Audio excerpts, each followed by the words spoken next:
Good morning. It's Saturday morning. It's weigh-in day. Yeah, weigh-in day. Man, I can't complain about this week, man.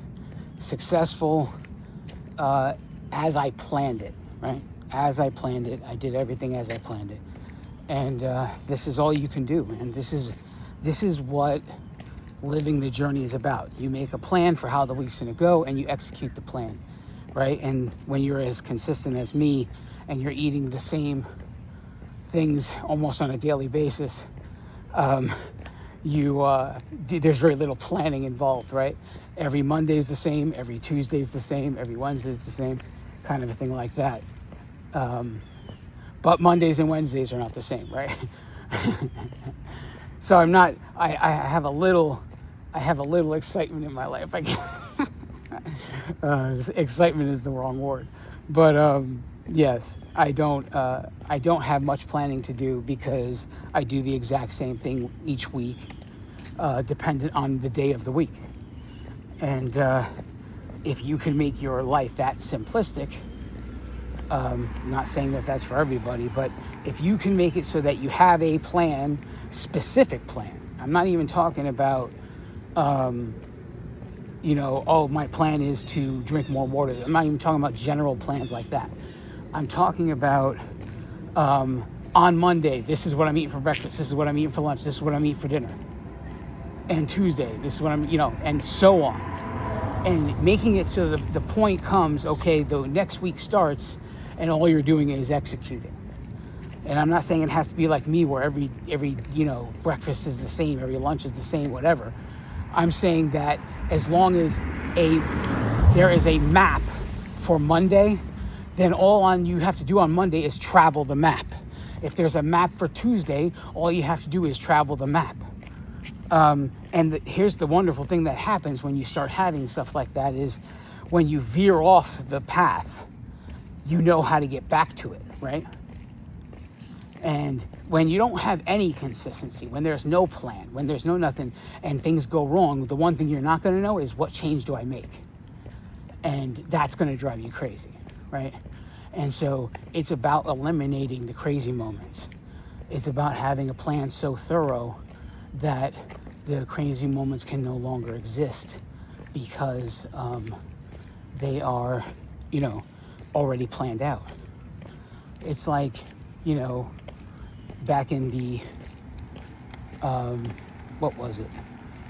Like before the internet, if we decided to go on a road trip, we had to have a map and we had to, map our plan on how we were getting to where we were going, right?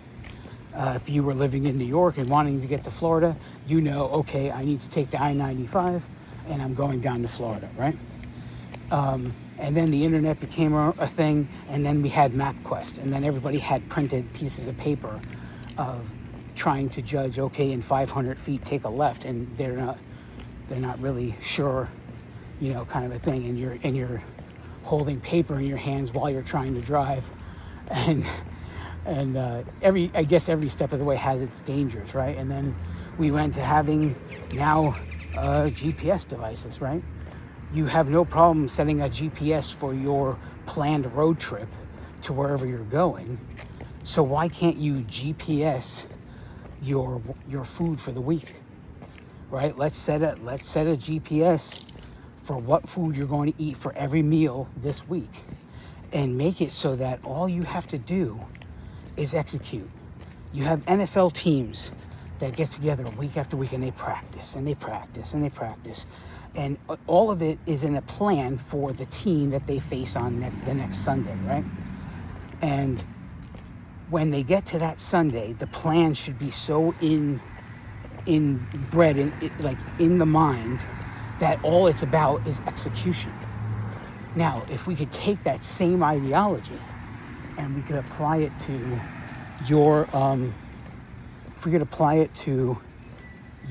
how you approach your journey.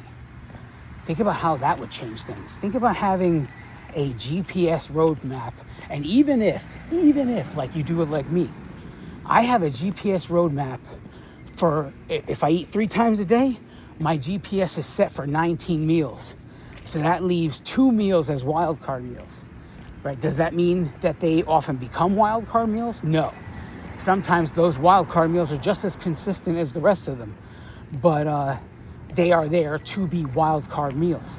But 19 out of 21 meals, tracked, weighed and measured, planned, every single one of those things. If you could make that a life, right? If you could make a plan for 19 out of 21 meals, week after week, and even decide down, and it doesn't have to happen all at once, right? This can be in stages. You can just decide what first, right? And what am I going to eat every day for 19 meals, right? What am I eating? And you can plan out 19 meals for this week. And then 8 weeks later, after doing that consistently, you can say, okay, now I'm going to weigh and measure these 19 meals and make sure I stay within my points, and track them properly. And you could do that for 8 weeks, right? And the thing is, when you do this repetitively, week after week after week, this all sounds like really boring bullshit to do. But the really boring bullshit is what changes your life, not the here today, gone tomorrow fads that you hear about. It's what you can change about yourself consistently for long periods of time. It has nothing to do with what she's doing, what he's doing, or what anybody else is doing for that matter. It has everything to do with what you can do consistently. And that starts with deciding, what can I do? Not what can't I do, because that's what everybody's really good at. Every single one of you is really good at telling the world what you cannot do. And that needs to stop. It needs to start to become, what can I do? What can I do consistently right now? And you make that decision and you stick to it for the next 8 weeks. And if that decision is making a roadmap for 19 out of 20 meals a week and then executing that roadmap, I guarantee you there will be change. I guarantee you will have a different outlook at the end of 8 weeks. And then you don't stop doing it after 8 weeks.